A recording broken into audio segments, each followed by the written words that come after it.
So we are officially back on the Undisputed Goat podcast. We back, man. We back. Been a long time, man. Been a long time running in the great words of Yo Gotti. But we back, man. We back. We back. We back. And I'm so relieved in order to be back at this point, man. So I gotta give credit to my guys here, man. It's good to have you guys back. And man, how y'all doing, man? How's everybody doing, bro? I'm doing well. Let's see. Everything's kind of starting to, it's summertime, so everything's starting to kind of either pick up or slow down. It kind of depends. This little one's hockey season is finally over with. She'll be doing some camps over the summer. This one ended her season with a championship. 4-2 final with this little starting goalie here. Other than that, work's going all right. My dad's a boss. Yeah, I'm the boss. And- But yeah, everything's going all right. And y'all won a championship too, didn't it? What she did? Yeah. Yeah, she won 2 tournaments for this, so she was the starting goalie for a AAA hockey league. Hell yes. And last what you took a puck off your chest, didn't like right underneath your mask or whatever. Ooh. Ouch. She was fine. Yeah. She's good. She's okay. So she did really well. The final score was what, 4-2? Yep. So really good game. And All right. Congratulations. And big shout out to our boy from New York City, What's up, Mr. Leaf. What's going on, man? Hey, man. Oh, yeah. I think Leaf is not in New York anymore. I think he's down there in Texas. But, hey, man, New York about to be on fire tonight, after this victory. So big shout out to all my people in New York, from New York, especially Leaf. I know he's a Brooklyn Nets fan, but yet and still, New York, they ain't had nothing to celebrate in a while. I think the Liberty was the only thing they had to celebrate, in the last couple of years. So, by the way, Leaf, when the Liberty plays Atlanta, we got to collaborate, man, because the way the Liberty is looking right about now, it's ugly. Big shout out to Nessa from the Best in the West. Big shout out to Nessa from the Best in the West. So y'all tune in to Sports for You Wrestling, man. Some of the best wrestling commentating you ever want to see. Great people as well, man. I call them the Best in the West for a reason. And another big shout out to our main man, Leaf. But let's just get right into it, man. Let's just get right into it, man. We got my guy from Madison, Georgia up on the screen. We're going to get flashback in a hot little minute. But I got to ask this question, man. After seeing what Wemby did last night, I think the biggest thing that I have ever seen, because you don't expect that from a 7-footer where he shoots from half court and makes a shot right before halftime. You expect that from Steph Curry or Reggie Miller, not a 7-footer, to shoot the ball from half court and just say, hey, stop, watch this. Was that one of the best moments in the playoffs thus far in recent memory? Is that one of the best? To see somebody that freakish shoot from half court and make it, that just set the tone for the rest of the game, in my humble opinion. So, is that one of the best moments in the playoffs that we've seen recently? I'm gonna take a little credit for it because I said in the chat, Game 4, he needed to come out and just take over. Yeah. I mean, if he wants to, because a lot of people are starting to really kind of this Wemby being the best player in the world train. It's starting to get unleashed and it's starting to get loose. And a lot of people, including myself, I think he's the best player in the world right now. I think that's probably one of the craziest things I've seen from an offensive standpoint, just like a singular moment in time in a while. Because this dude is like 7'4" with his skill set and his offensive abilities to throw that up like that, like in a clutch moment like that. And it's more along the lines of building momentum, because it's almost like he hit that 3 and then you just watched the third quarter transpire and it was just like it kind of set up what the rest of the game was going to be like. And then 103-82 later, we're looking at a 2-2 series going back to OKC for Game 5. And his stat line, I got his stat line right here from Game 4. And he did this in 31 minutes. He did all this in 31 minutes. 33 points, 8 boards, 5 assists, 3 blocks, 2 steals in 31 minutes. 31 minutes. He did what I felt like he really needed to do in order to keep the Spurs in it, keep the momentum high on their side, and also kind of make a statement. He needed that Game 4. And that logo half court 3 was kind of like, I don't want to say the cherry on the top, but it was more along the lines of just it was like the ultimate, like it was the thunder killer for Game 4, because you saw how the third quarter went after that. It was like that game became all Spurs from like that point on. So definitely one of the craziest shots I've seen in a while in the playoffs. And definitely something like an early signature moment for him in his career, especially if they go on to win this series against the OKC Thunder and go to the finals. This is like his first. That's like his first signature moment, because it really took the momentum and it kind of swayed it back into San Antonio's side, and they run with it and they win the series. So this is definitely a big time signature moment for him. But yeah, definitely one of the craziest. Definitely one of the craziest plays I've seen, and at least playoff wise. Because, Lord, I say at least the last 2-3 playoffs. Definitely one of the craziest shots I've seen in a while. I think to kind of to piggyback off what you're saying, like an early signature moment. I think this was his like welcome to the public square moment. The not just the, because everybody in the NBA crowd and like sports people knew who Wemby was and have known who Wemby is, but this was like his welcome to moment in the mainstream, and not just Game 4, but also like his performance in Game 1. I felt like everybody wanted to crown him right after Game 1, but I really wanted to see. I said it in the chat too, just kind of like let's have a show tonight so we can see how he responds in Game 4. And he responded with what a star player should respond with. I don't, even though I think everybody thinks he's the best player in the world at this point, I think it's also this overwhelming feeling of not wanting SGA to be the best player in the world. Like, nobody wants to see him be the best player in the world, and they're desperately seeking somebody like, I think everybody is desperately seeking somebody like Wemby to be the best player in the world, to take that mantle, because the hate for SGA is at an all-time high. And I think, and it's well deserved. But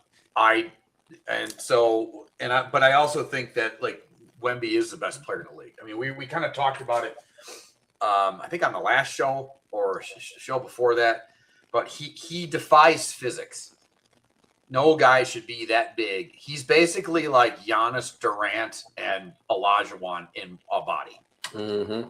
Like it's like those three people in a body, and he's 5 inches taller than like all of them.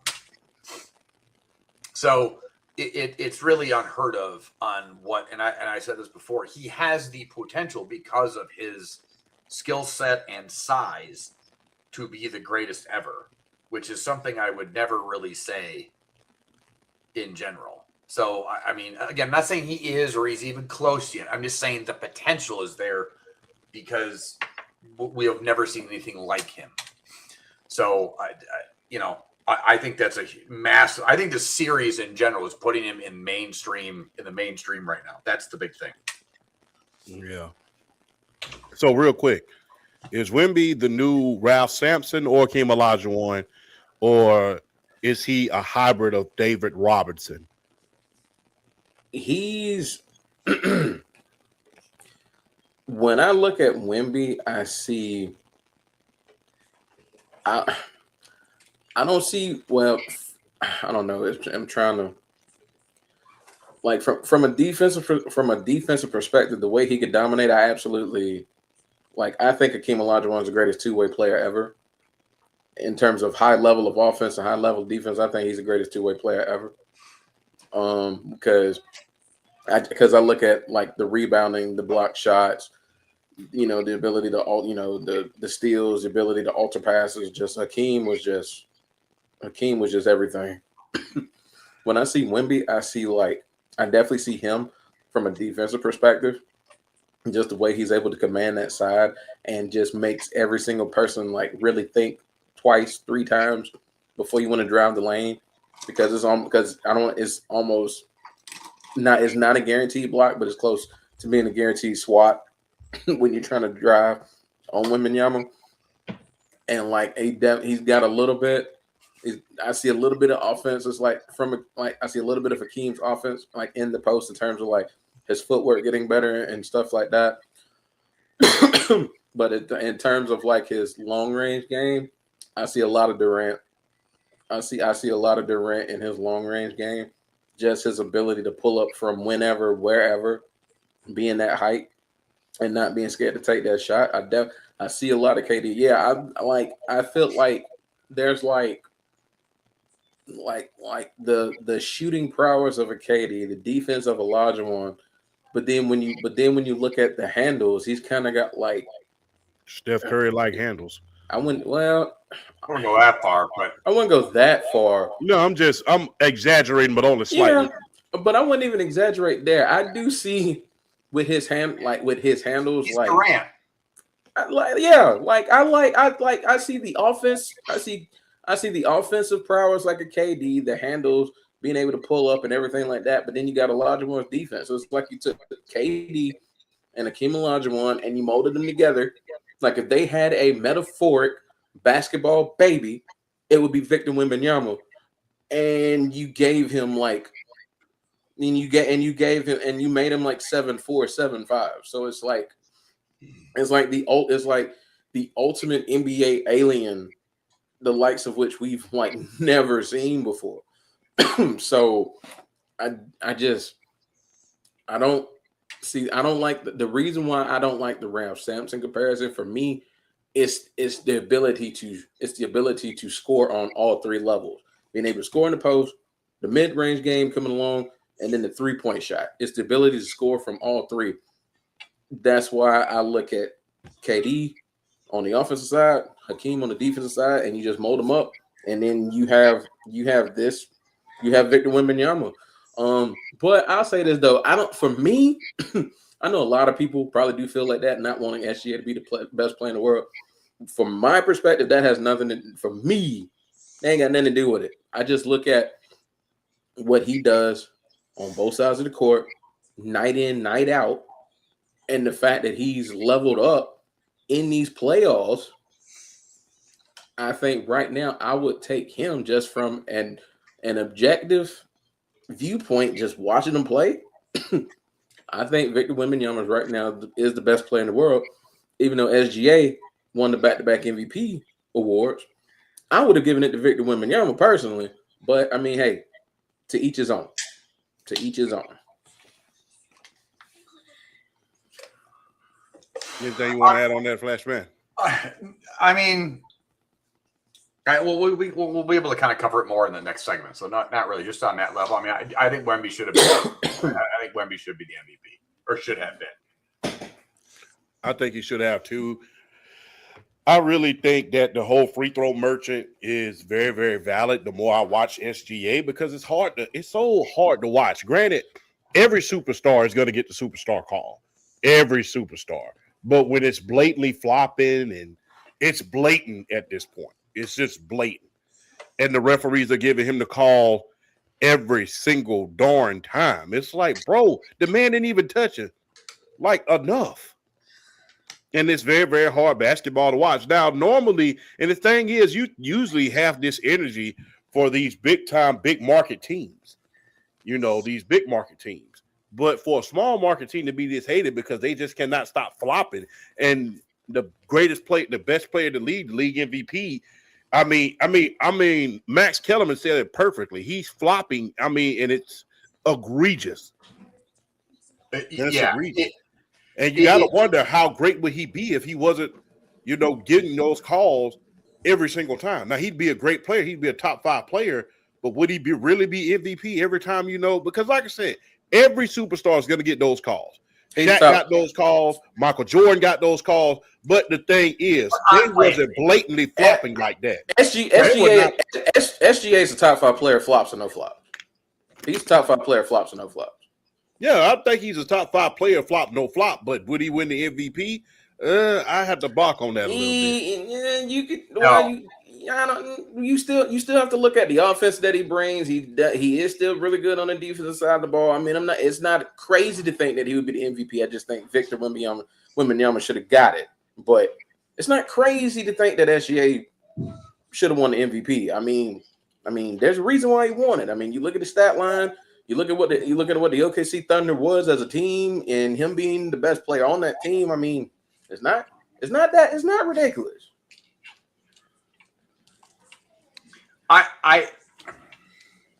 Somebody brought up the fact that when he played for Team Canada and under the FIBA rules, he really, really, really struggled. Like hardcore struggled. I don't think it's. Is he a top 5 guy? Yeah, probably. But I think he'd be more. I think he's like 6, 7, 8. No. They're not 6, 7, 8 players better than him right now. No. No? No. Not at all? No, they're not that many players better than him right now. No. You know what? I will say this. No. This is gonna be this probably the hottest take I'm ever gonna have. Yo, don't come on. I understand the hate on SGA. Let's not do this. Yeah, but this is the hottest take I'm ever gonna have. But I really think that they're leaving out Jaylen Brown on purpose. Jaylen Brown's not better than SGA. Jaylen Brown may not be better than SGA, but without his co-star, they was able to get the number 1 seed. You cannot discount that.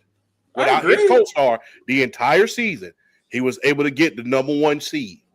And nobody expected anything from Boston. Everybody thought Boston was just going to tank this year. And I hate Boston with a freaking passion. I'm a Laker fan. I hate Boston. So the fact that he was able to lead them to a number 1 seed without his co-star in there the entirety of the season, yeah, I think that deserves to put him in at least top 6 conversations. If you really want me to be honest with you, Jaylen Brown. I would say this. I look at you got Jokic. Yes. Okay. You got Luka.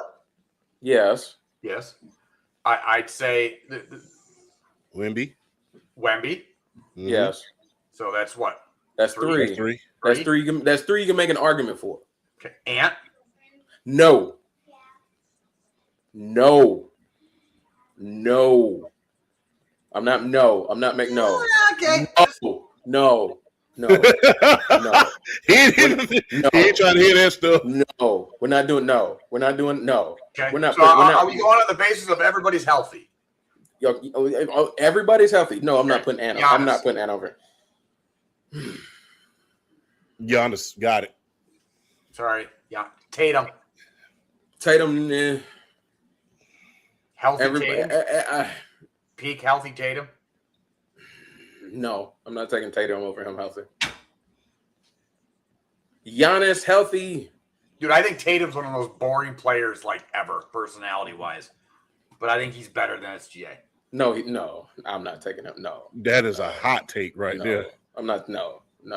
Peak Tatum. No. Peak Tatum. No. I just want to. No. Peak Tatum. Mm-mm. Why? Why is he not? Tatum. Take away the phantom foul calls. I mean, and we're not talking about superstar calls here. We're talking about like he's sitting there and just like nobody. He doesn't even get touched, and he just it's one thing if he gets a guy to leave his feet. He gets a guy to leave his feet. I ain't mad about that as much. But dude, I don't know, man. No. Healthy Embiid. No, not now. Okay. Curry. No, he don't do. Look, like my thing with SGA is he does it on both sides of the floor, and he does it on both sides. He does it on both sides of the floor. It'd be one thing if he was like an average defender, but he's never been an average defender. He's always been a good to really good defender. I'm just saying I don't think top 5 is as definitive as like I don't think it's a guarantee. Like I think he's closer. I think if anything, he's like 5'6". 5'6". From Flash's point of view, he's looking at it from a basketball purist situation. He's viewing it from that situation because the thing is, like I said, superstar calls on one thing, but the last game before game 4, the guy wasn't even touching him. He didn't even touch him. And it's like, all right. And the free throw merchant stuff is kind of valid at this point. So I'm seeing where you're coming from, BRF, in the point of even without the flopping, even without the free throws, he would be great. But I also see it from Flash's standpoint as well. It's like from a pure standpoint, those other guys are not getting the superstar calls and getting the flopping, and you don't see the flopping in their game like you do it in SGA's game. Granted, everybody flops. Everybody's going to flop. I get that. But using that narrative, you're going to put guys in the conversation that's better than SGA that don't deserve to be there. I think all right, look, hot take. I think the conversation that I think Ant's a lot closer to SGA than people think or people want to admit. He's a lockdown perimeter defender. He's just as good, if not maybe a hair better than SGA on defense. He's not the creator on offense that SGA is. Of like phantom calls? Yes. No, he's not. SGA is still a point guard. See, there y'all go with these. Y'all got to stop. He's still a point guard, and he's still a better creator with the ball than Ant is. Ant is not a good creator with the ball. He's a great shot maker. He's a great shot maker. He's not a good playmaker. SGA is a great playmaker. So no, Ant's not. No, I'm not taking Ant over SGA. No, I'm not. All right. I just think I didn't say over. I just said it's closer than people want to admit. But like I said, it may be closer. But when I look at playmaking, Ant's nowhere near the level of playmaker that SGA is. He's just not. That's fair. I can secede that. So I say SGA is 4. Give me if you're gonna have him no low, you have him no lower than 4. You give me Jokic, you give me Luka, you give me Wemby, and then him. For me, he's no lower than 4. He's no lower than 4 for me. I think I think a healthy Giannis, like peak Giannis, is still better. So I'd probably put him at 5. But Giannis hasn't been healthy. But he's a horrible shooter. Yeah, I know, but. I weigh all this. I weigh all this stuff. I get Giannis is amazing in the post. I'm weighing it all. I'm just saying what Giannis disruptively brings, it's a higher level than what SGA. And not to mention, like, that Thunder team is stupidly deep. Like on a stupid level. Like it's I mean, we've even talked about it, like not even just here, but everybody talks about how like they're just it's just stupid. It's dude, kudos to them for building the team that way. There's no hate there. As deep as they are, they're not winning it without SGA. Okay. They're not winning it. They're not winning it without him. They are extremely deep, but no SGA, they're not winning it. Take my hate out of this. I'm not saying the guy sucks. I know that, but I just don't want to. I'm just saying I think the conversation, like to me, the conversation to have on who's the best player in the world right now, your conversation is Jokic and Wemby, if there is one. That's the conversation. Okay. I think everybody else after that you can kind of mismatch how you want to. I think SGA is. I think he's I think he's a really, really, really good defender. Do I think he's a Hall of Fame defender? No. But I think he's a really, really, really good defender. He is a better creator with the basketball when he's not acting like a shot rabbit every time he goes down the floor. I also think that healthy Tatum is just as good, if not a better perimeter defender than SGA. Probably a better 3-point shooter. I'd have to look at the stats, but on par, possibly. He's taller, so that kind of helps out a little bit. I just think it's I think the Shea thing is I don't think he's definitive number 2. Again, if you want to place him 4, I'm okay with that. I don't like it. Doesn't make me feel good, but I'm okay with it. Like I said, I'd probably put him like, again, saying everybody's healthy at like 5 or 6, just because like looking at this top 10 list, like they have like Embiid 9, Brunson 10. This is just a Google list. It's nothing like see me personally right now. I don't think there's more than 4 players better than him. I think there's only like 3. I think personally there's only 3 players. Legitimate argument better than him. I only think there's 3, but no. I think the reason why I'm willing to put him at 5 or 6 is because I think the conversation between him, Tatum, and Ant is closer than that people want to acknowledge. That's just my opinion. And I look at this list. Wemby's all the way down at 8. Again, it's just a Google list. It's the AI list. It's nothing special. Well, no, like the top, AI. It just brings up the list of the top players. It's not. Okay. It's just a list of top players. It's not like 1 to 10. It is 1 to 10, but it's not like taking it seriously. I'm just using it as a visual reference. Like they have Jokic at number 1 right now, so I'm using it as a visual reference right now. I look at it. If you slide Wemby up to 2 behind Jokic, that drops Shea to 3, and then you got Giannis, Luka as to me in serious conversations. Giannis, Luka, Tatum, and let me ask you something real quick, both of y'all, before we move on to the next topic. Should Jalen Brunson be in those conversations? Like what kind of conversation? In top 3 conversations, right about no. Now. Top 3? No. Top 3. Well, let's say top 5. No. He shouldn't be nowhere near top. No. Jalen Brunson's good. He's nowhere near top 5.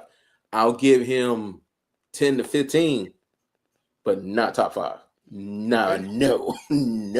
Because Jalen Brunson is a decent point guard at that. He doesn't even like to pass the ball. He can get his buckets. No. Jalen Brunson should not be near top 5 convo. Okay. But I'm just asking. But he's like borderline in the 10, 15. Like I'll say, if you want to say 10, 15, okay. But not top 5. Has he surpassed people like Embiid? Yes, he has. Well, I think right now he's the best. I think right now Brunson's the best point guard in the East. So I mean, he's definitely when you look at the weight of that, he's definitely passed a lot of players in other positions. Okay. All right. Move on to the next segment. I gotta ask y'all this real quick. Can the Spurs win the series, especially with all the flopping going on? Like, can they win this series? I want them to win the series, but it's a question of can they win it with all of the flopping calls going on. I picked them to win the series. I think Wemby's the best player on the floor. I picked them to win. So I definitely think they can win. Okay. I thought they were going to win too. But if OKC gets the calls they were getting in 2 and 3, games 2 and 3,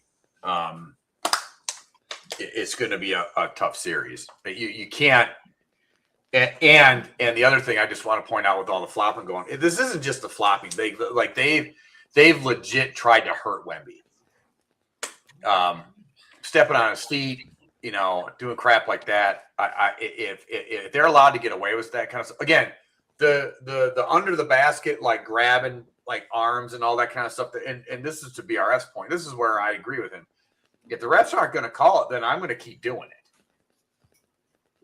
Exactly. I'm not saying it's right or not saying it's right, but absolutely. Yeah, that stuff doesn't bother me too much. It's again the overactive flopping stuff. That's the stuff that bothers me. And then the whining for something when you didn't even get nobody even was in your vicinity. That's the kind of crap that bothered me. It's real disingenuous and stupid. At least the whole pulling and grabbing and stuff like that. That's just it's just dirty basketball. But that's just par for the course. I don't have any problem with that. But I think that they again, it depends. But I think again, this goes back to my point of this is Wemby's birth into the mainstream moment, and if he takes out this well-hated OKC team, yeah, I think they can do it. Especially he keeps playing like he did in Game 1 and Game 4. Although I don't trust Adam Silver as far as I trust the government. So, I mean, I'll just put it that way. That's saying something right there.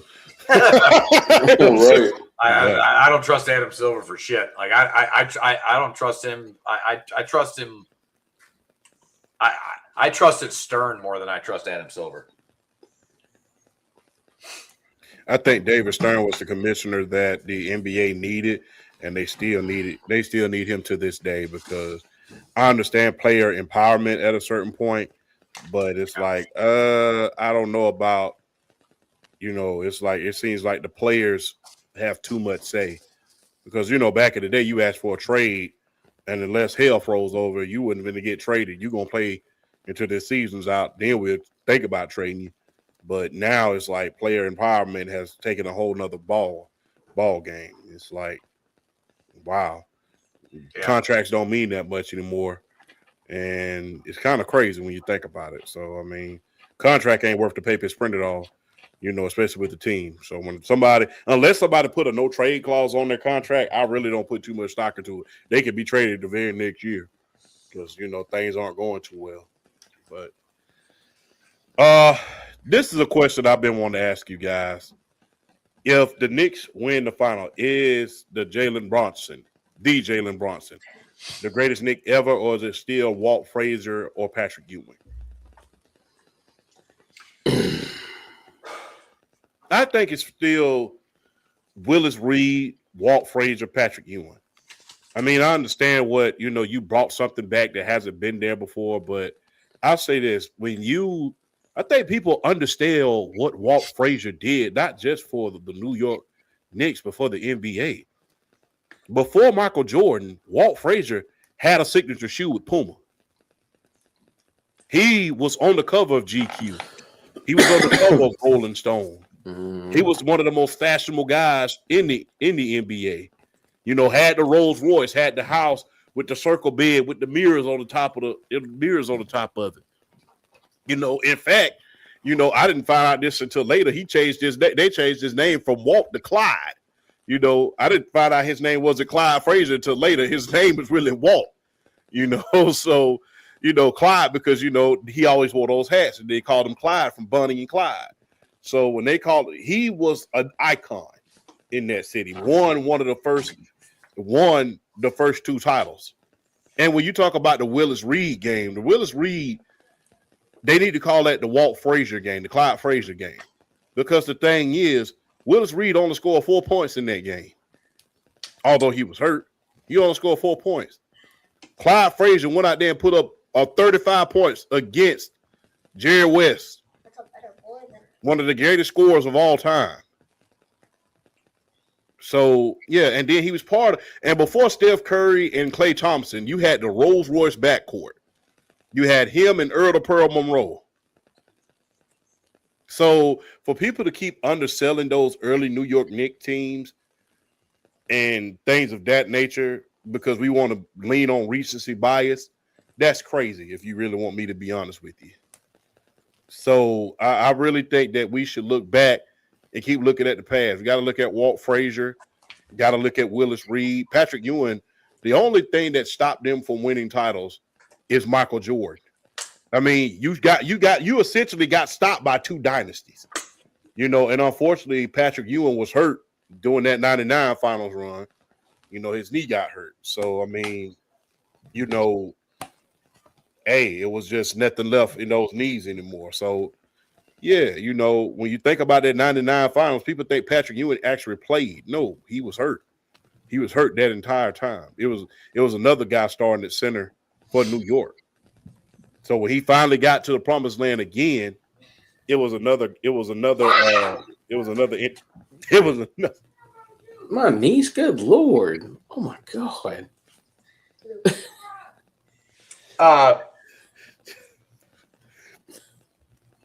Live TV, ladies and gentlemen. My niece. All right, how do I? Is he the greatest Nick ever? Is there any other franchise besides maybe the Cubs that have won the title recently where a title would mean more? The Braves. No, God, no! Don't do that. Don't do that. I'm being a butt. Yeah, don't do that. No. In term, honestly, no. And I think this vaults him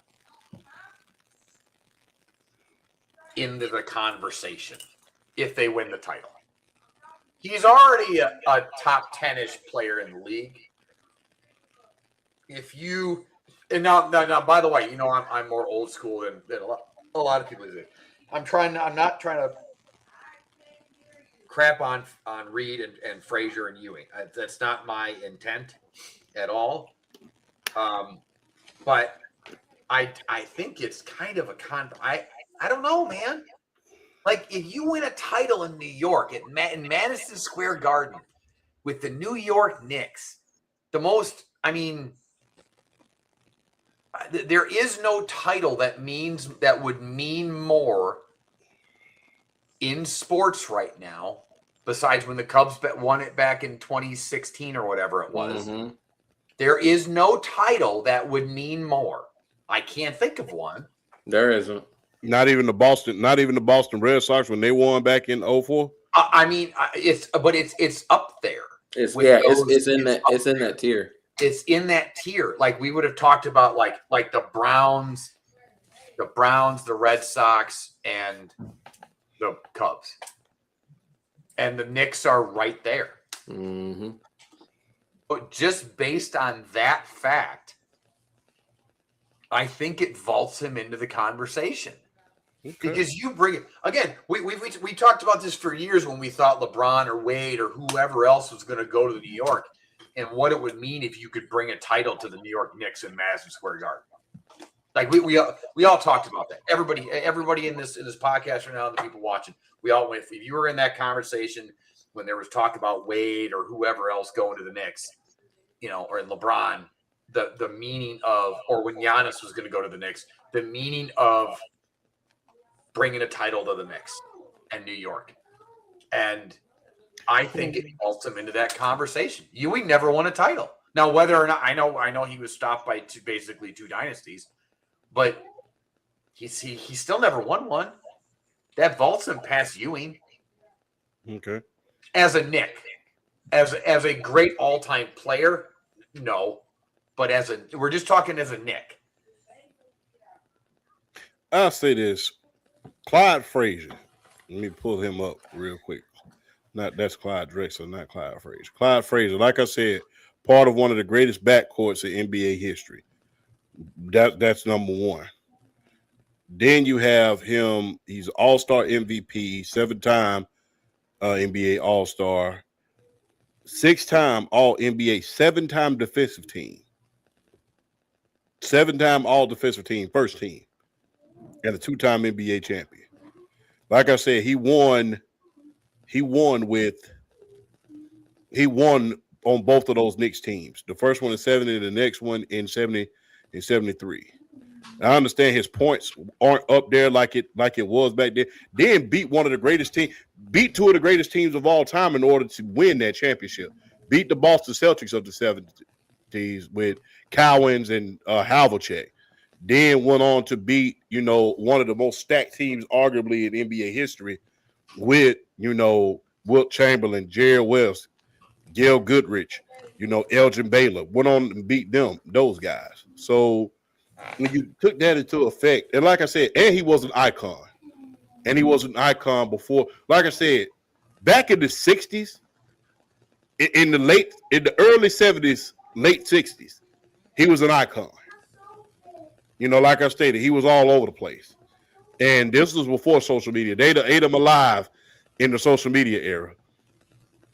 And he wasn't supposed to be the savior of the franchise. You know, one of the saviors of the franchise. That was supposed to be Senator Bill Bradley.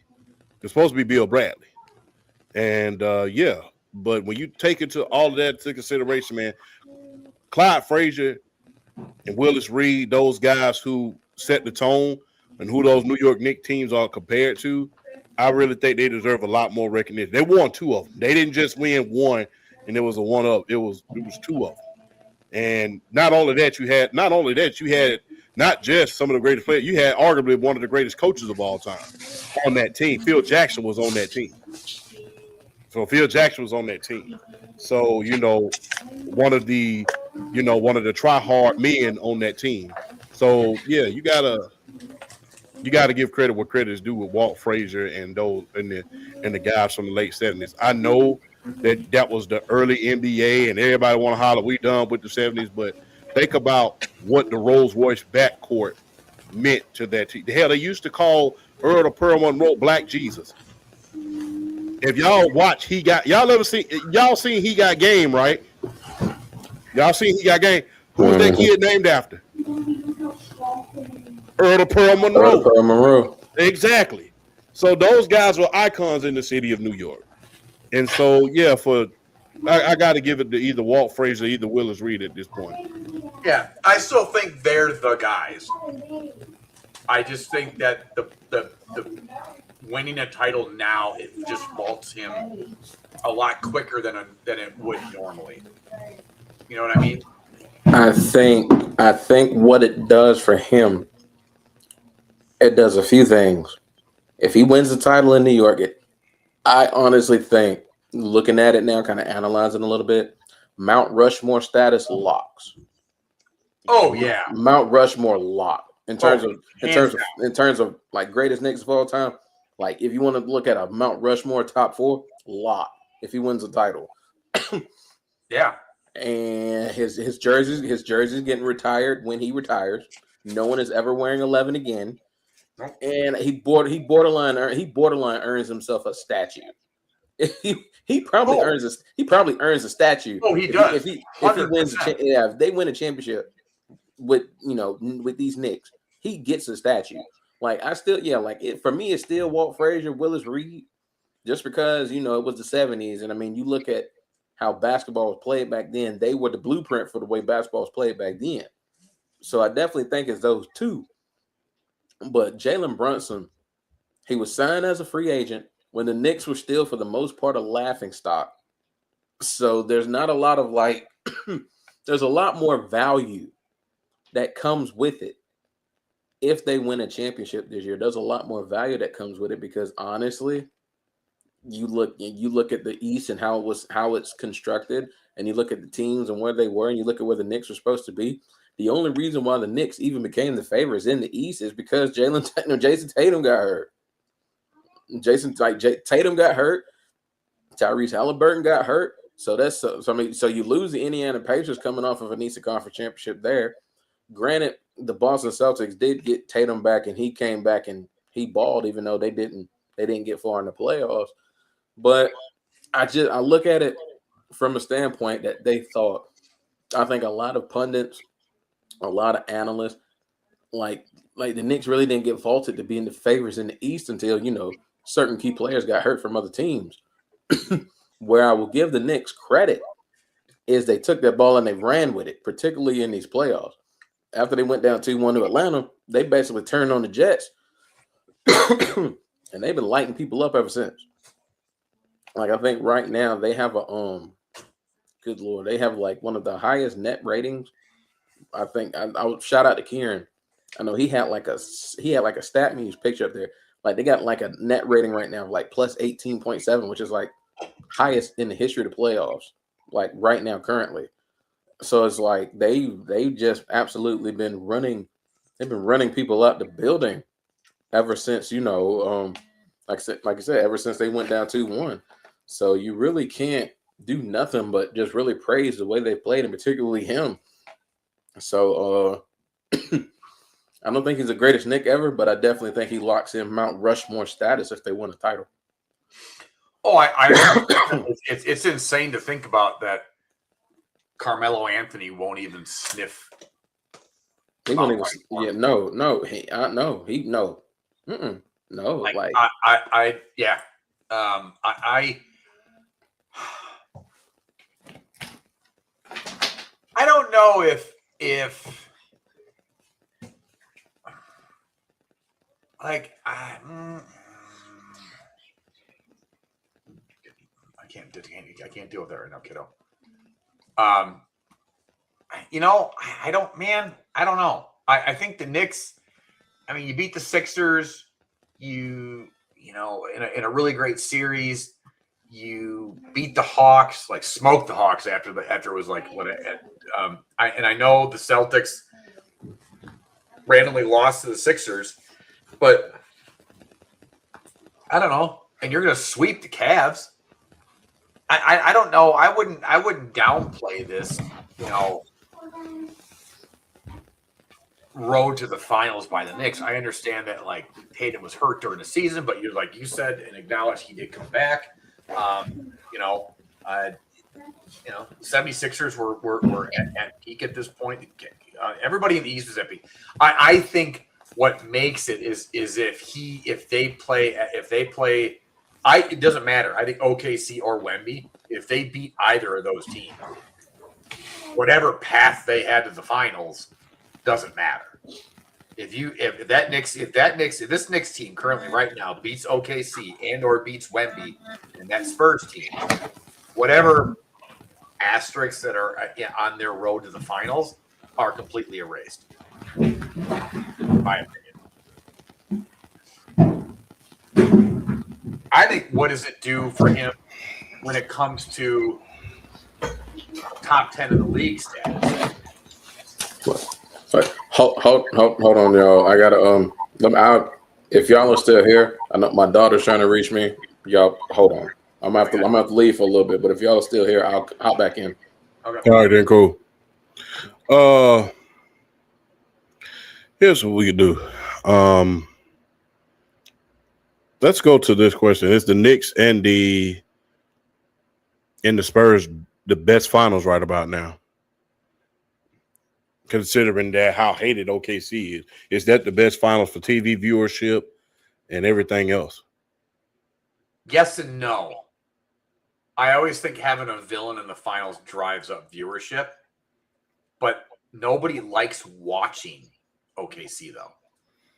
So I think, yes, this is the exception to the rule.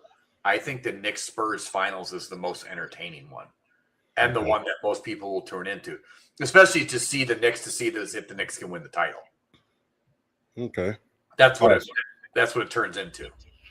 I really believe that this will be the finals that the NBA needs right about now.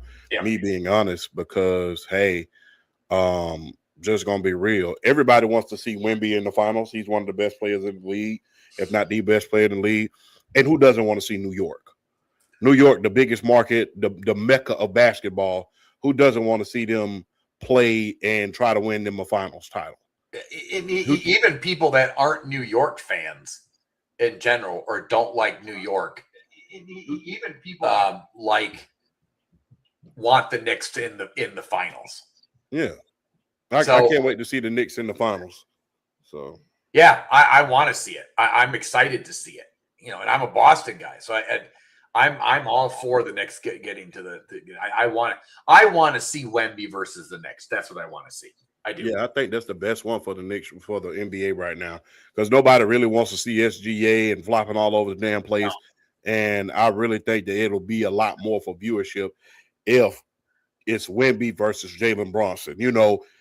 Two teams that are one team trying to accomplish something that hasn't been done since 1970. Since 1973, since the Willis Reed game. One team who is trying to get to the mountaintop, something they haven't done in over 50 years. The other team trying to recapture that dynasty magic. I mean, it's kind of like the New England Patriots going back to it's kind of like when you put it this way, the Spurs going back to the finals is the equivalent to the Patriots going back to the Super Bowl. Yeah, this past year. Yeah, Yes. whole new regime. Yes. It's not. This is not your granddad. This is not your. This is not your millennials. Yeah, I can say that now. This is not your millennials type of San Antonio Spurs anymore. This is No. not. This is not Duncan Ginobili and Tony Parker, Kawhi Leonard. These are not those guys on that team anymore. No. Greg Popovich, although he is helping the team right about now, he's not on the bench right now. It's another coach. So when you put that into perspective, that is equivalent to them going to the New England Patriots going back to the Super Bowl this year. Yes. So I really believe that would be more exciting for the NBA than to see these guys flopping all over the place and us just being like, what in the blue blankety blank blank is going on here? It's really bad. It's again, I'm okay. I've always been a proponent of a little bit more of a dirtier play, a little bit more physical. Like I'm a big proponent of that. But I also want it to be like kind of like what Jason Williams is talking about on, I think it was on First Take, that like basically it's not respectable. Mm-hmm. It's just not respectable to just like, there's a difference between all the pulling and the grabbing and all that kind of stuff. Like, that's nothing new. People used to do that to Shaq all the time when Shaq, it was hack a Shaq. I get it. Matt Geiger, especially Matt Geiger. Yeah. Like I get it. I'm not going to sit here, but it's again, the thing that really made me mad was like trying to hurt them. Yeah. Like, if you're trying to hurt somebody, that, like, especially if you're trying to, like, and I'm not talking about going through the lane trying to hurt somebody. Like, when you're stepping on a dude's foot like that, especially a guy that big, that's a foot fracture waiting to happen, and that can ruin his career. So I don't want to see them in the finals. I don't think they deserve to be in the finals. I don't want them anywhere near. I want to see Wemby go after this. So yeah, that's kind of how I look at it. Yes, indeed. I know you have very, very. I know that's usually me and BRF segment, but I got to ask your opinion about this because this is something that we can talk about. So the Indiana Fever and the Atlanta Dream, they're the number one team in the league. They're the number one and number two team in the league. How good is that for the league at this point? To have this kind of a big payoff of the NC2A title game that happened just 3 years ago between Caitlin and Angel Reese. They are now on a level that both of their teams are loaded at this point, and it's like here's that big payoff that everybody's been waiting for. How good is this for the league right now? You got Angel. She is a Defensive Player of the Year candidate at this point, and you have Caitlin Clark. She is an MVP candidate at this point. She's third in the league in scoring. How good is this for the league at this point, and how much viewership can that bring in? Well, I just talked about having a villain. And so my algorithm on social media is everybody shitting on Angel Reese. So that's my, and she's not, you follow this way deeper than I do. I keep hearing that she is having a really bad year. Okay. That's what I keep hearing. That's what I keep seeing. Like she's not doing her game isn't progressing as well as it should. That's what I'm toning that down a lot. But I'm just saying, like, what do you see when it comes to her? Well, currently she's leading the league in rebounds once again, and her points and her plus minus is +5 at this point. So she's a lot better, and she's not taking these wild ass shots anymore. She's dishing it out to her shooters, which Atlanta has the shooters in order for you to do that. They have Naz Hillman, they have Jordan Canada, they have Ron Howard, Alicia Gray. They have the personnel in order to do that. So, yeah, she's progressively getting better. She had 17-10, 4-4 just last game. Now, people are going to sit around and point to that one game against the Aces as, the turning point. Because I was at that game. That was terrible because she had 8 turnovers that game. What is she like 1 of 8 from the field and just? She was like 1 for 8 from the field, had 9 points, 8 rebounds, and had like 8 turnovers. Yeah, but Look, But I don't know. I'll be the first one to acknowledge I don't follow the WNBA nowhere near as close to you as you and BRF do. Yeah. But when they were trying to hype up the whole matchup between her and Asia Wilson, I was like, hold up here. Can we not put her? She is in nowhere.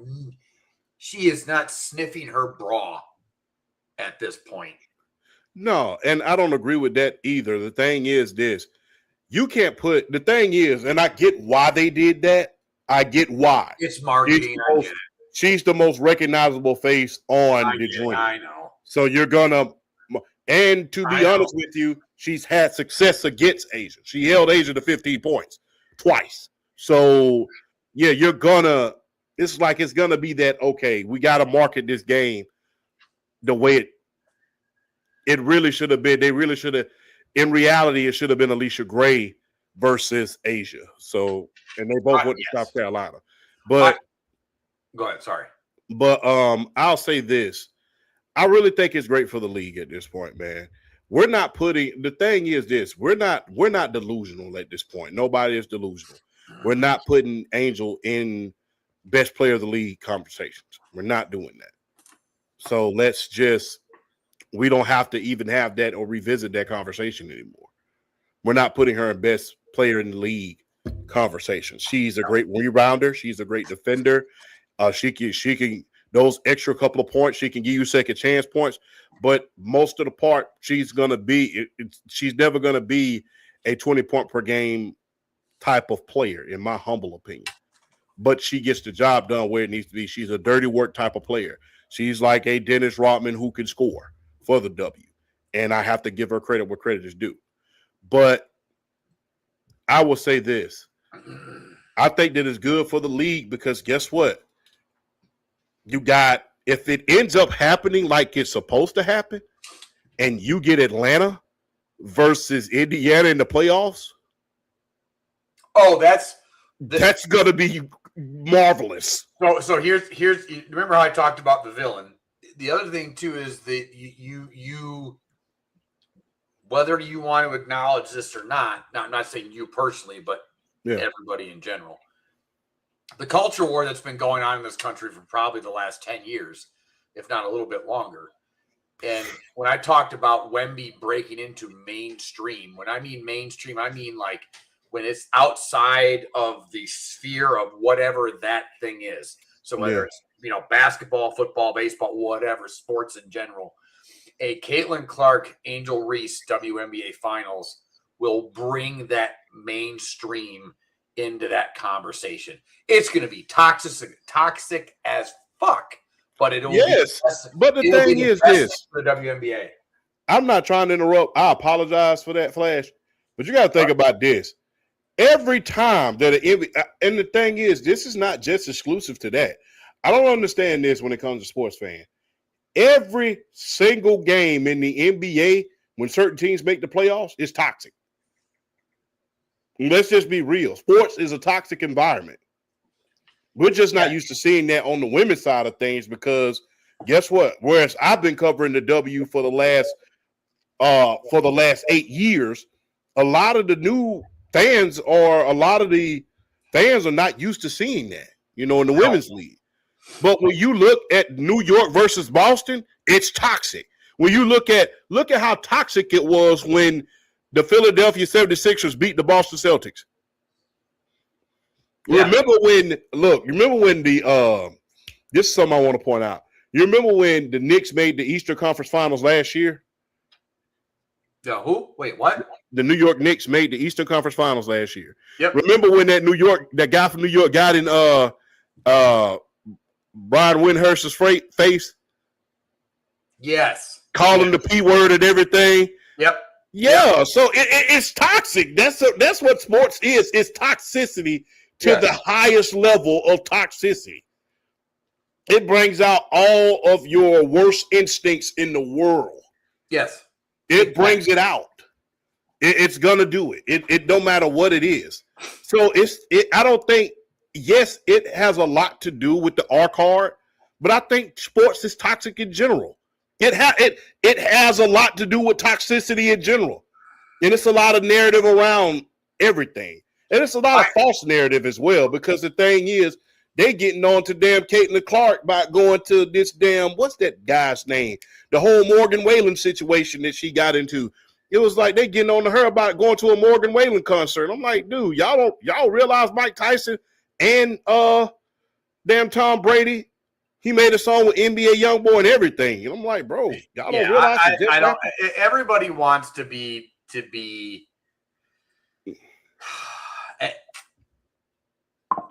You know, everything. Oh, somebody went to go see this person in concert, or this person went to go. It's like the Jackson Dart thing when he would, you know, he was there for Trump, or it is just like, can we like it in. This is the thing that I don't like about what sports has turned into, is because now it's turned into internet drama, and I hate internet drama. Like, but again, for eyeballs for the league, and again, if the series went like 7 games, nasty with that kind of, and you got that kind of like Boston Celtics, Los Angeles Lakers, you know, then you got Indiana versus Atlanta. Yeah. And you couldn't have, and the two cities couldn't be more different, if you get my drift. So, I know. If you get my drift, Indiana and Atlanta couldn't be any more different than each other. So I'm like, yeah, that's going to be a toxic ass environment. Oh, Willow's around. Sorry about that. But that's going to be a very toxic environment. It will be, but it'll be fucking entertaining though, won't it? Yeah, it will. So it's one of those things where it's like it's you know, I'm curious. Let's just hopefully we don't have injuries. Yeah, that's my big thing. Hopefully we don't have injuries. I don't want injuries. That's the big thing with me. So let's see what happens. But I think that is that's the best thing for the WNBA in general. Like it'll be fantastic. So, oh man, here my dog is right here. Okay, I'm back. Okay, so we're on the WNBA at this point. I'm gonna ask you same question I just asked Flash. Okay. Indiana Fever #1 and the Atlanta Dream. Well, Atlanta Dream are #1, Fever #2. How good is that for the W at this point? It's good. I mean, it's from the Atlanta Dream perspective, it's good considering, you know, the hype that they've really been getting all season. And then adding, you know, then bringing in Angel Reese only added to that, like, kind of attention that they were getting. And because, you know, she was kind of like that, kind of like that piece, like that interior kind of piece that they really kind of needed, as far as like someone that's able to, you know, get them extra possessions when they're on offense, but then also her being a good playmaker in her own right, being able to set up, you know, Alicia Gray and Ryan Howard and Pow and Jordan Canada when they're on the floor taking shots. So it's definitely good from their perspective, really kind of living up to all the hype that they kind of built for themselves in the offseason. As far the Indiana Fever goes, it's good. It's a good thing that they're winning early. It is a good thing. Because Caitlin Clark needs to start as good, you know, as good as we feel like she needs to be. It's about time for her to start validating some stuff. It kind of is. Meaning what? You know, we know how good she is, but you need to stay your butt on the floor and be healthy. Like you need to validate this. You know, like, you know, you need to validate yourself. You want to, you know what I'm saying? You get on, you know, you get this credit as far as like, you know, what you've done for the league, as far as the TV deal, the revenue, and all this other stuff, being this gigantic face for the league that they haven't had, that are putting so many eyeballs on this sport. You weren't healthy at all last year, and the Indiana Fever almost got to the finals without you. So you have to kind of validate your worth to this team as far as what you bring to the table, as far as offensively, your ability to play make, just everything that you were coming out of Iowa known for, that what you were bringing to the Fever, you got to validate it now. You got to stay on the floor. You got to stay healthy. You have to continue to get better. You have to continue to improve because your turnovers still suck. You're still, I mean, granted, you're a point guard, but you still turn the ball over way too much. So you got to improve on that, which I think she can. But I do think, even though she ain't really like playing up the par yet, I definitely think she's going to get better and she's going to start playing like we feel like I mean, she can play. She's So third in the league in scoring and first in the league in assists. yeah, but where she had a turnover though. I'm just saying, like I agree with the staying healthy thing. That's the big thing. She needs to stay healthy. That's the thing. I think everything about putting the eyeballs on the sport and all that kind of that's valid. Like you can't validate that. That's just truth. She was the catalyst for all of that. And You know what's so ironic about this conversation that we're having? What? Caitlin Clark is number 1 in the league in turnovers, right? Yeah. Guess who's number 2? Angel Reese. Angel Reese. You cannot write a better fucking script than that. I'm just saying. I You cannot write a better script than that. No. You cannot write a better script than that. But I mean, so I agree with you 100% that I think that she needs to validate this by staying healthy. If she continues on what she's doing currently right now, like again, leading the league in assists, she's third in the league in scoring. She's only a point behind Asia Wilson in that aspect. So like, you know, she's second in 3 points made behind Kelsey Plum. Kelsey Plum's at 3.3, Caitlin's at 3.2. Let's see, steals.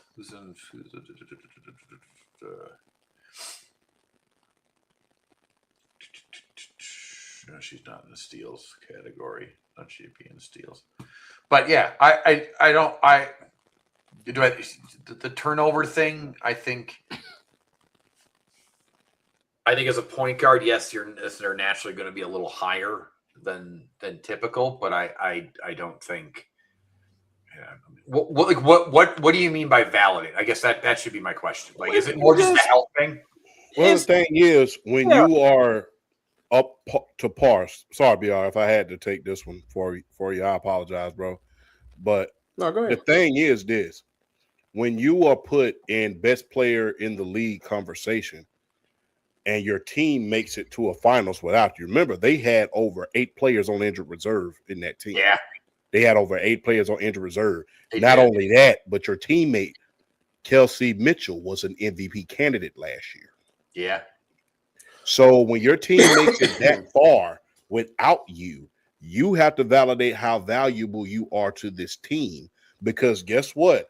If anybody else, if you take LeBron, let's say at his peak off of a team and off the Cleveland Cavaliers, and they would have made it with Kyrie almost made it to the finals with Kyrie, then there would have been a bunch to prove. So the thing is, you have to ask yourself, are they going to be better with you in the lineup? Granted, you're number 1 in the league right now. You're number 1 in the league right now. And you had that shooting slump that you had. You had a shooting slump. First couple games, you were 5 for 25 from the 3-point line. So you had a shooting slump where we was basically trying to get you back in the groove. And you had the back injury that you set out that one game for. So, and we was all scared. We was all scared. Oh, yeah, I saw that on Bleacher Report. I'm like, fuck, really again? I'm like, yeah. And I went on the internet and on the record and said, look, y'all need to, if you got to sit out for 5 games, sit out for 5 games. You know, don't rush her back. But when you're being put in best in the league conversations and you're being put in conversations with Asia Wilson, Nafisa Correa, Brianna Stewart, and those type of guys, then guess what? It's time for you to take that next step. It's time. Yeah, it's like we know that you are good. We know that you are great. Hell, you were MVP candidate your rookie year.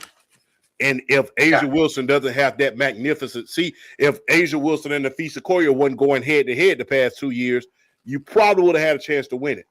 But can you elevate your team to the point that, okay, now that I'm back, we're unstoppable? If you really look at that Atlanta Dream game with, if you really look at that Atlanta Dream game when they paid the Aces, they had a chance in order to win that game. Can you put yourself to the point where you can beat the Aces for 7 games? Can you beat them? Can you go head-to-head with Kennedy Carter? Can you go head-to-head with Jackie Young? Can you go head-to-head with Jewel Lloyd and win? That's the thing, because if your team nearly made the finals without you, then that means one thing. You should be the final piece in order to get them there. And the thing is, your team beat, ironically, the Atlanta Dream in the first round in order to get there. Exactly. And they got one of the best backcourts in the league. I'll say that again. They beat the Atlanta Dream last year in order to get there. Beat them twice at home. I thought it was over when we went back to Atlanta. Mm-hmm. But they was able to win. Came within 1 game. If Kelsey Mitchell does not get hurt in the second half with those cramps that she has in her hamstring, guess what? They probably beat the Aces and go on. They was that close.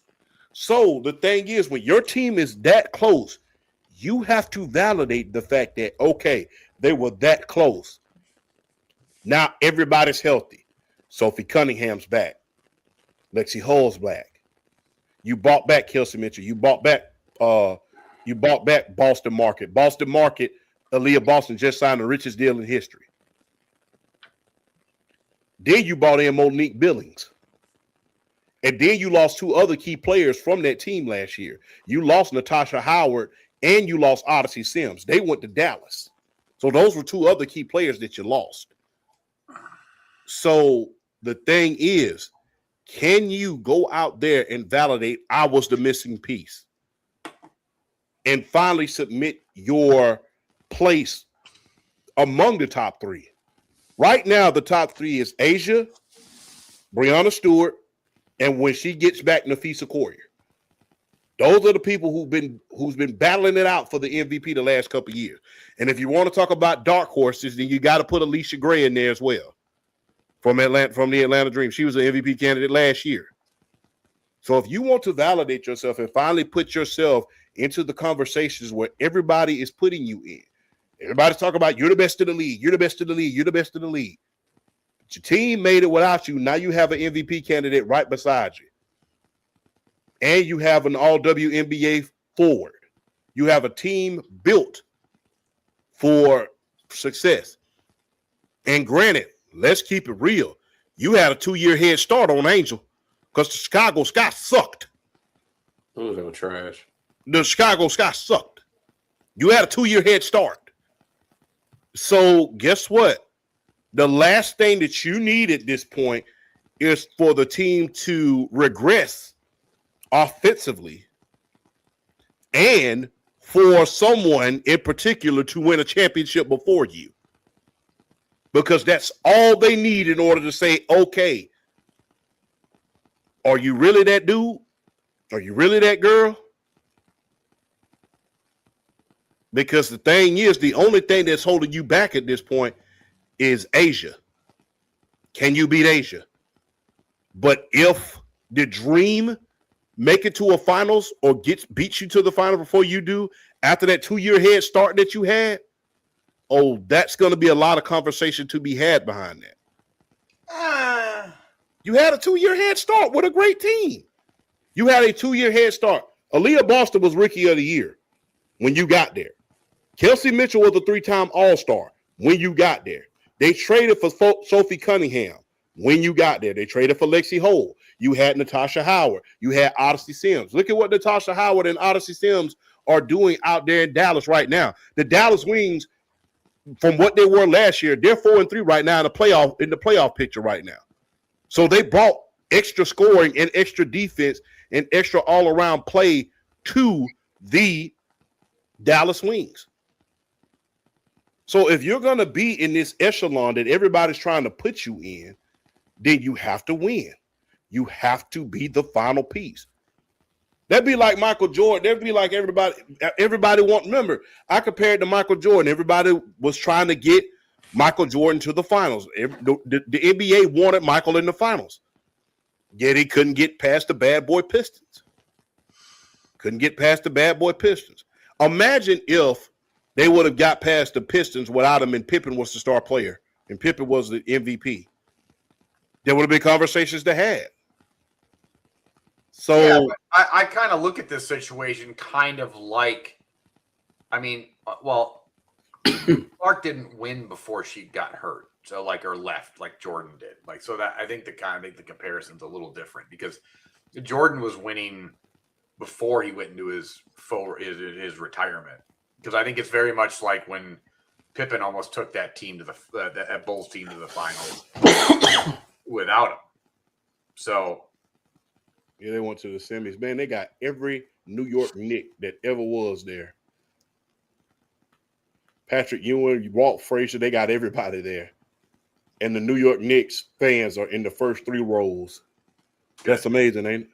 good.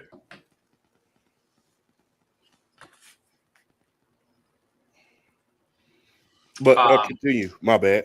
No, it's fine. I'm at.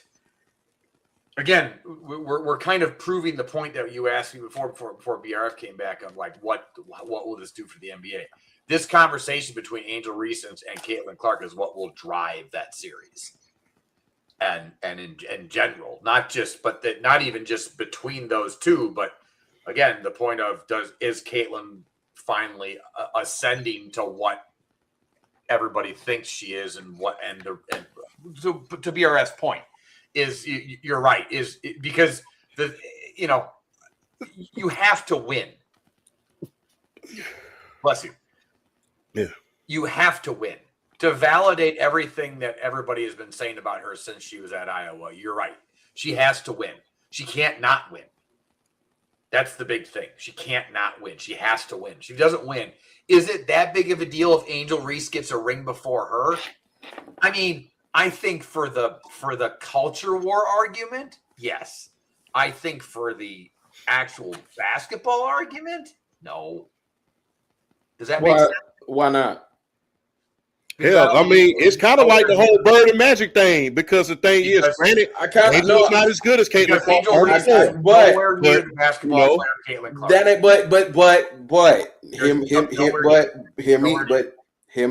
hear me out though. I'm listening.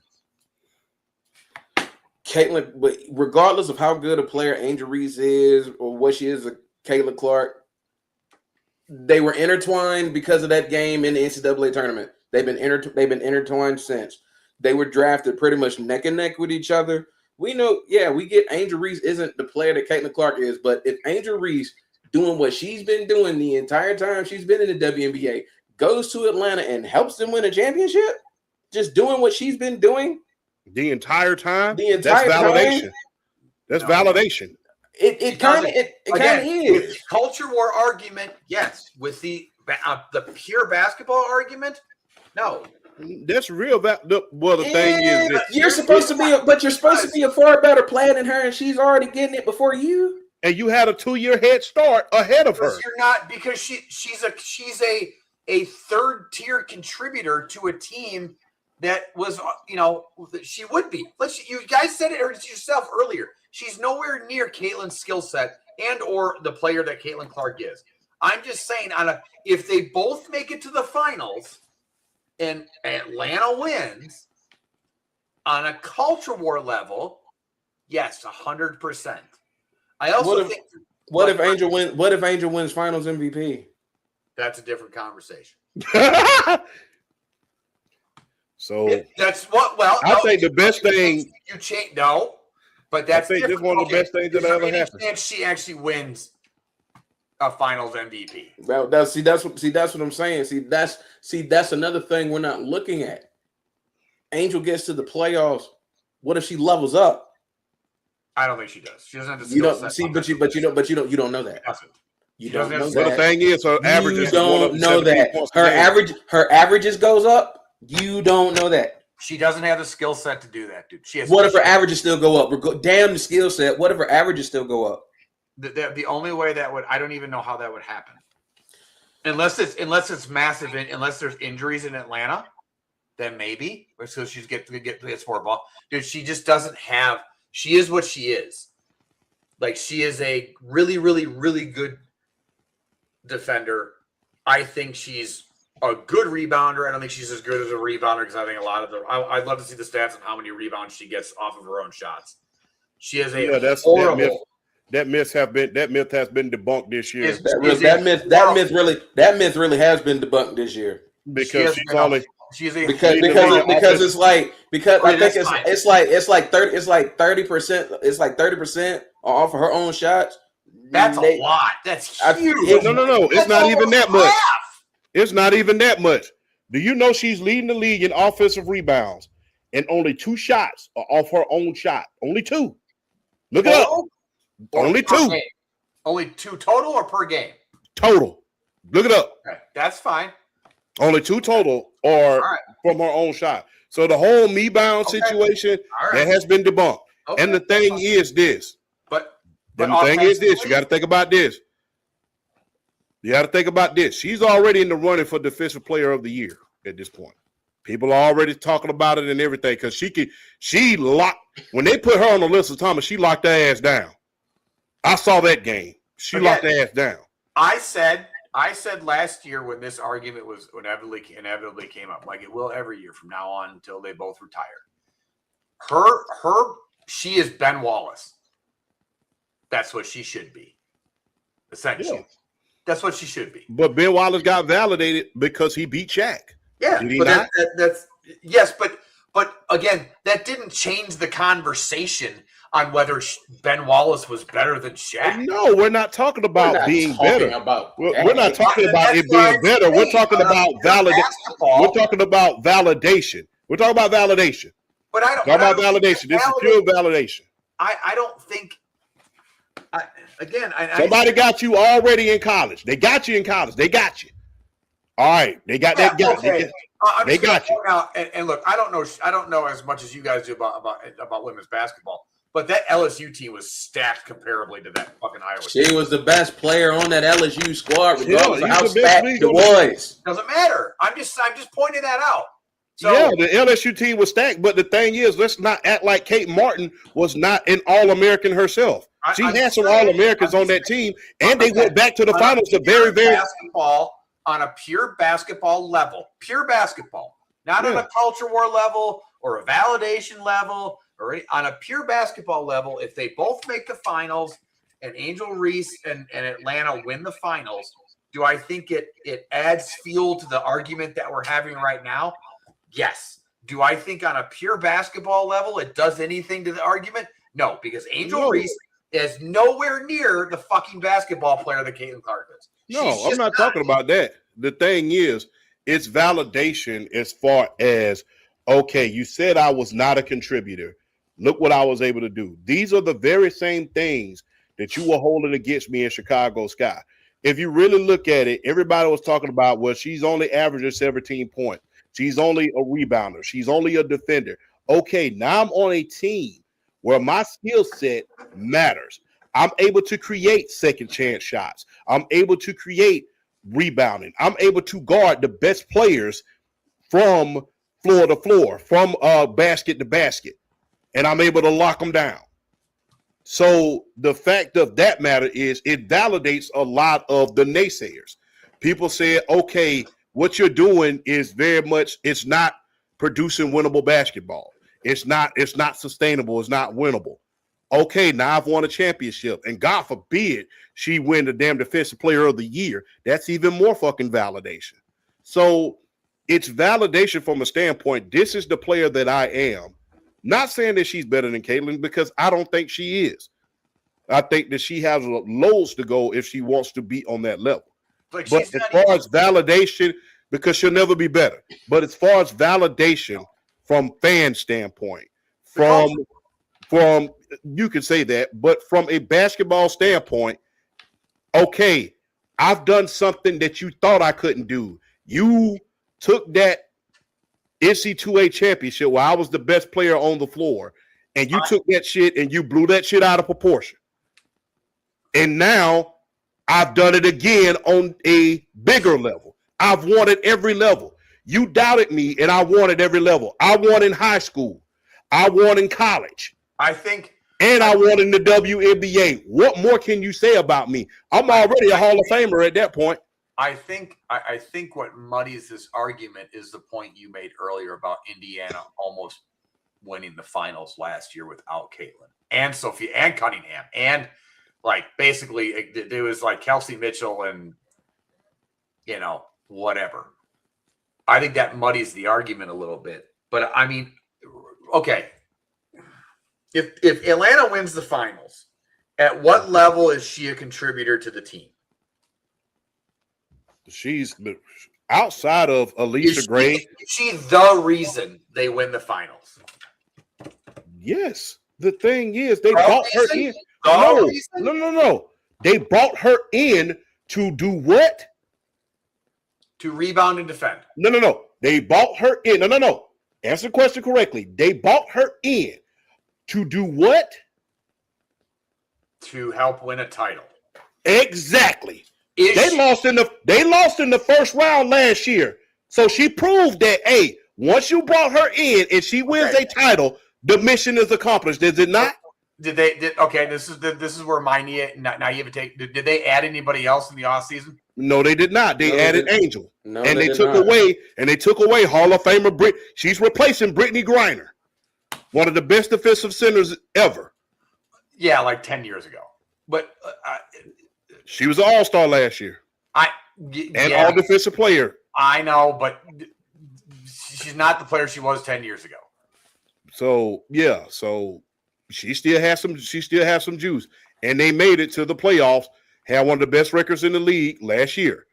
Let's keep it all the way a buck. I remember BRF was telling me last year, and I ain't believe him because their front court was on demon time with her and Bree Jones. They had one of the best front courts in the league, had one of the best back courts. So then why did they lose in the first round last year? Because they did not have the rebounding that they needed, and they did not have the defensive presence in order to win.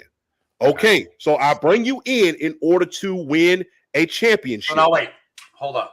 So That's exactly what they said. I'm bringing you here in order to get a championship. okay. That's what they said in Ron Howard's and Alicia Gray's words. So I'm if bringing you here to win a championship. Steiner was one of the best defensive players in the league last year, then why did they need to? I don't understand. Because she snuffed it in the playoffs. She snuffed in the playoffs. And they knew they was going to lose her in free agency. They traded in order to get Angel. Okay, we bringing you here to win a championship. You accomplished that mission. They're both, if you really look at it, they're both in the same situation. So if you're Chicago, why would you trade somebody that's that good? If you're Chicago, because you don't know what the hell you're doing, and it's still showing right now. They have some of the best. They got Skylar Diggins. They got Natasha Cloud. They had Rickea Jackson before she got hurt. They have Camila Cardozo, who is a candidate for most improved, and they still can't win. They're 500. barely at 500. They're 500 right now. They're barely at 500. So what were they last? Now again, we're 5 and 6 games into the season. That's the Yeah, other we're thing. 5 or 6 games into the season, but the thing That's is the other this. thing. I think we're all getting a little hyped up. No. Listen, no. If you look at Caitlin and Angel's situation, they're both the final piece in order to win the championship. Caitlin is for hers. Yeah. But it's like, hey, if we're healthy, we can get a championship. Because everybody says it. If Caitlin and Sophie and all those guys were healthy, we'd have got them. Yeah. Okay. Angel. Okay, look, we're losing Brittany Griner. Who is everybody friends with on the team? Who played in the Olympic team? Who played on the Olympic team? Who had a hell of a good Olympic trial along with those guys? It was Angel Reese. Okay, let's bring her in. Both are in the position, are the quote unquote final piece for their team in order to win a championship. So guess what? You accomplished that mission first. Okay, cool. I'm validated at that point, especially if I win DPOYE. I'm validated because guess what? Now you can't say anything about my play. You can't say anything that I don't say. You can't say anything about my style of play doesn't equal to wins because now I've proven that. I've proven that on every single level. I've proven that on the high school level. I've proven that on the college level. Now I've proven that on the NBA level. I do think we got a long way to go. I think we got a long. Well, this is just hypothetical. This is just shits and giggles at this point. Because right now, if we were to take this tiny ass window right now, looking at Indiana Fever's offensive efficiency, compared to Atlanta's right now. Like Indiana's got the best offense in the league, correct? Mhm. By far. So right now, I Atlanta would have to get their offense would have to take a pretty big leap to get there. I know they're 4-1 defensively. They're at least on a point. They're first in defensive rating. Yeah, they're first in defensive ratings. So yes, but then Oh, again, the Valkyrie are no longer number one. Atlanta's first in defensive rating. Yeah. Damn. Atlanta's like 98.3 offensive rating, and I think they're fifth in net rating. Like they're fifth in rating. Like they beat teams. They're scoring like 6 points more per 100 possessions. So they're like fifth in the league at that. Valkyries are 2 points less points per game. So I apologize. They're Okay. I thought the Valkyrie. Yeah, that's my fault too. Yeah. Good job. I thought the Valkyrie was still the number one defensive team in the league. And points per game allowed, yes. Points per game level, it's still Valkyrie, but I think but BRF is right on an efficiency level. I think it's Atlanta. I think, don't get me wrong, I think points per game is a really good stat, but I love the defensive rating because you're looking at like per 100 possessions, and I love that. I love that because it's the fact that I'm scoring 6 more. My net rating, I'm scoring 6 more points than you per 100 possessions. That's really good because I think they're still like sixth in pace. So even though they're like on the lower end as far as offensive rating, they still play decently at a decent speed as far as possessions and all that stuff. They're sixth in the league in pace, so they still play pretty quick. Yeah, I mean, don't get me wrong. Atlanta has to improve offensively if they want to like really get to the finals and win a championship. Yeah, but I think that's what it. I mean, I think we also have to look at it. They're doing all this, and they still don't have Brianna Jones back yet. When Brianna Jones come back, that's instant offense in the interior, and that's more rebounding. So who knows how much better the offense is going to even be when you have Bree Jones at the 5 and Angel at the 4, because I think Bree Jones adds another level of offense from the 5 position that you don't have yet. And then you're gonna see that. Then you're gonna see that team really kind of once that camaraderie builds, and we kind of get to see what it does when they get Brianna Jones back. So I think that's a key factor. That's a key factor. Not doing good right now. So I think I give them props, even though it's a small sample size and it's a small window. I like how they're still able to operate, and I think getting Brianna Jones back is really gonna really kind of take them up because now you got a true scorer inside that's going to take even more pressure off of Angel. So we'll just see. It's a small window. But my only thing is, I don't know. It's just I know how good. I mean, we've seen the upside of what Caitlin Clark can be, but you can't rest on the fact that you brought eyeballs to the league forever. You can't rest on that. You got to get it done. Oh, you gotta do it. I don't. You have to stay healthy. You got to stay healthy. There is no ifs, ands, or buts. You have to. Again, I've said it before. You have to win to validate all that. You guys are right. She has to win. There is no. It's like when LeBron was coming up and he was the king and coming out of high school and you got to win. You got to win. You have to win. There is no. Again, at the end of the day, everybody talks about how ring culture is overblown. No, it's not. You got to win. Is what it is. It validates everything. It does. It validates everything. And if you don't win, well, Yeah, I mean, like I said, and you have the tools in order to win. You have the tools in order to win. And you just answered that question for me, BRL, so we don't have to worry about it in the next segment. It's just got a limit once Bree Jones returns once, especially with Naz Hillman and Medina Alcott. I really think they should play Medina Alcott and put Naz Hillman back on the bench Nas Hillman is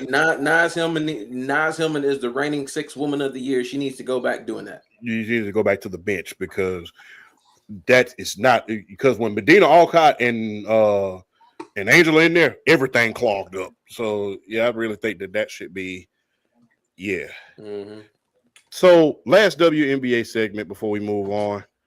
Is Kennedy Carter the undisputed 6th woman of the year? Right now, not even close. Right now, 22 points a game coming off the bench. Right now, it's not even close. We shouldn't even talk about this that long. This should be a quick segment. It's not even close. Kennedy. This is why I wanted Atlanta to sign Kennedy Carter because she can do this off the bench. She's not even close. Undisputed 6th woman of the year. Not even close. No one is in throwing distance of her right now with this award. Okay, I got a question for you right now, real quick, before we move on. Jackie Young, last 3 games, 0 points. Is it time for them to put Kennedy Carter in the starting lineup? I would not do that. Let Jackie Young shoot her way out of it. Do not mess up a good thing. Let Kennedy Carter keep doing what she's doing. Don't mess up a good thing. Let Jackie Young shoot her way out of it. Because I think she's more than capable of shooting her way out of it. That's what they need to do. Let her shoot her way out. Okay. And look, Las Vegas Aces is one of the deepest teams in the league. You talk about, people talk about Asia, but they don't understand Chelsea Gray, Jackie Young, although she's having a slump right about now. Jewel Lloyd, now Kennedy Carter, and Nisha Smith. Those young women know how to play ball. And you have one of the best coaches, who ironically is from Greg Popovich's coaching tree, and Becky Hammon. So, her jersey's out on the internet right now. Oh, I kind of figured it was. No, Becky Hammon was that girl in the WNBA when she played. She was legit. She was really good. She was actually one of my favorite players in the WNBA. I'm not even kidding. She was one of my favorite players. Yeah. But real quick though, I know people are gonna get on her with the Knicks going to the finals, and she said like Jalen Brunson isn't like a championship player, and people are gonna get on her right now. Like y'all got her. The Knicks have gotten like historically hot. So this could just be one of those things where they get historically hot, but they still have to get it done, because if the Knicks go out in these finals, regardless of whether it's OKC or San Antonio, and they get 4-1, just regardless, they get 4-1. All this hate that Becky Hammon's about to get with Jalen Brunson going to the finals, what is it all going to be for if they get 4-1 in the final?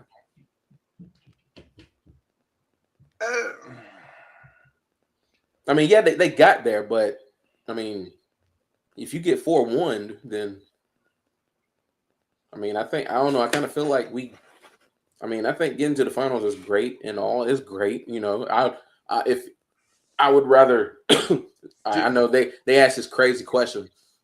Would you rather miss the playoffs altogether or get to the finals or a championship game and get blown out? I'm taking the championship game appearance every single time, because you're taking it every time. Yeah. Boy.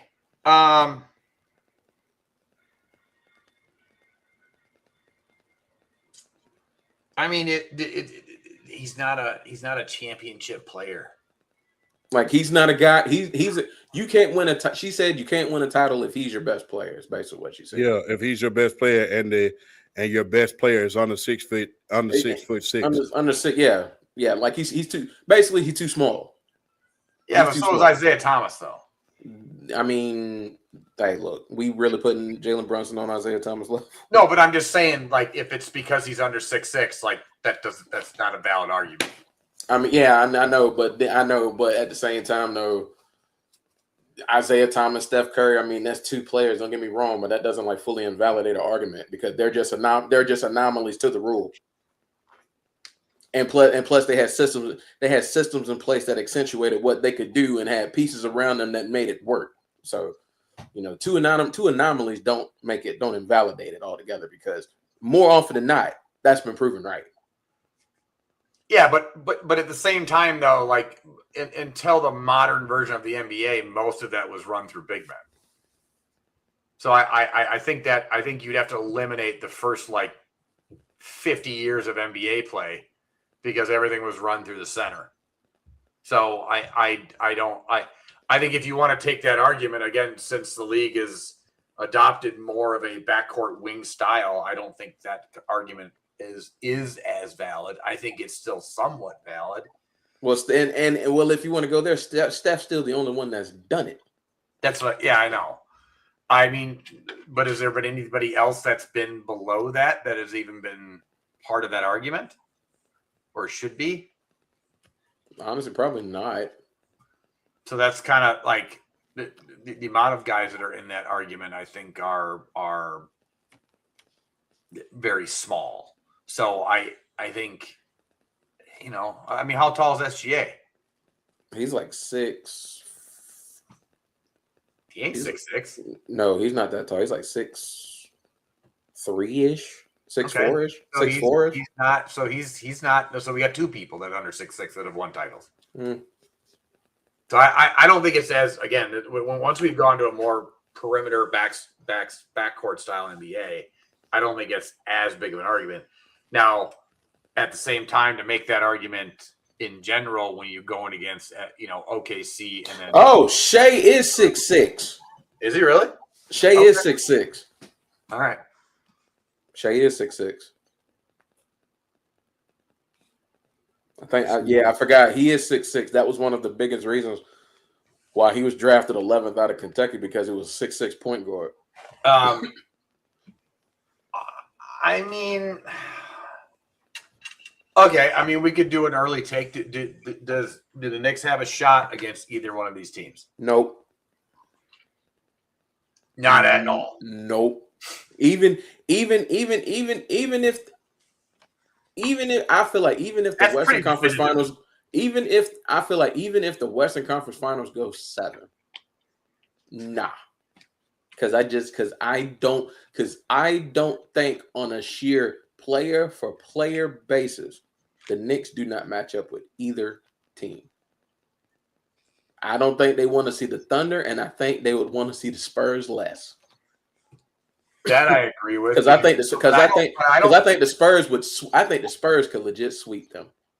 And I don't think that Cat can match up against Victor. I think he would wear his behind. I think that Wemby would wear Cat out the entire time. I mean, you got the little one there, so don't make me say. Here's my. He's dating Jordan Woods now, right? I'm just so Cat. Yeah, I'm slick jealous of Cat, man. You dating Jordan Woods? I know, but that video was hilarious, though. Yeah, it is, and the way he talks is kind of weird too. It's like, bro, chill. It's so funny. But I think OKC is a better matchup because I don't think the Knicks are that far off Indiana, and I think if Indiana doesn't have those injuries last year, I think it's a way better series. Like I think Indiana possibly beats OKC last year, possibly. Yeah, especially because I think the Knicks aren't that far off of what Indiana was. I mean, we saw that series last year. In fact, I could argue that maybe New York is a tad bit better in some ways. So New York's better than Indiana this day. Yeah, so I don't think. So when you say definitively could they beat either team, and it's like absolutely not. I think they absolutely could beat OKC. I don't think they could beat San Antonio though. I think Victor is way too much of a mismatch, and they have nothing to combat that. Where OKC, I think they could run with. I'm not saying they would. I'm just saying they could. I think OKC bars on Jalen Williams, and if he's healthy, because if Jalen Williams gets healthy and comebacks for these finals, absolutely not. But that's just how I feel. Okay. You know what? We're gonna turn this into a basketball show. We're gonna end it on this note. But next week, it's gonna be all about baseball. All about baseball next week. And we will get into the 2 early MLB awards, and we will get into the Atlanta Braves, who we got 2 legends in heaven right about now in the form of Ted Turner and Bobby Cox. You know, if y'all don't know who Bobby Cox is, He was our manager doing those 90s teams, greatest teams of all time, if you ask me. And, you know, my thoughts and prayers are with them. I know it's been a couple weeks since they passed away, but yeah, I would be remiss if I didn't say something like that. And I want everybody to be safe, man. You got too many shots being fired every single way with left. So that's Also, go ahead. Sorry. yo. Jim. You don't know. I was finished. Go ahead. Also, shout out to this isn't a topic. This isn't a sport that we bring up a lot on this show. In fact, I don't think we've ever brought it up ever. But the death of Kyle Busch has been a massive blow to NASCAR and to, I think, the sports world in general. To add on Champ's point, Yeah. That one's kind of hit hard. I've seen, even me, again, I'm not a NASCAR guy. I never really have been, but just seeing videos of him and how the effect he had on people,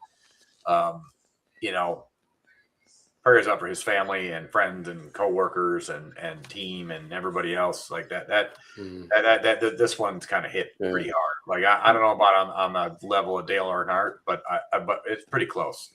Yeah, pretty close. As a Lowe's associate, believe you me, Jimmy Johnson. I heard about NASCAR all the time. Jimmy Johnson being the Lowe's guy, winning all of those Cup championships back to back. That's Atlanta. Yeah. Like I saw the if you want the Jimmy Johnson, Jeff Gordon, Dale Earnhardt Jr., Kyle Busch, I like early Joey Logano. Like I followed a good bit of it, and Kyle Busch, he won the series twice. Kyle Busch at his peak was like that. Yeah. He was one of the best. He was like that. Yeah. So and he was still good. Like even though he's 41 years old, Kyle Busch was still He still run though. He was still one of the premier drivers in NASCAR. Yeah. This is probably I don't. When you think about the legend of Dale Earnhardt, like Dale Earnhardt for me, just he was so, as a NASCAR driver, Dale Earnhardt was just so mainstream as a NASCAR driver, and you saw him everywhere. Like that was like arguably one of the biggest blows in the history of just sports. Period. Oh, he was the soul of NASCAR. He was the soul of the sport. Yeah, and Kyle Busch is definitely the biggest blow since, because of how good he was, how good he still is, but also just when you think about other drivers and how they speak about him and what he was like.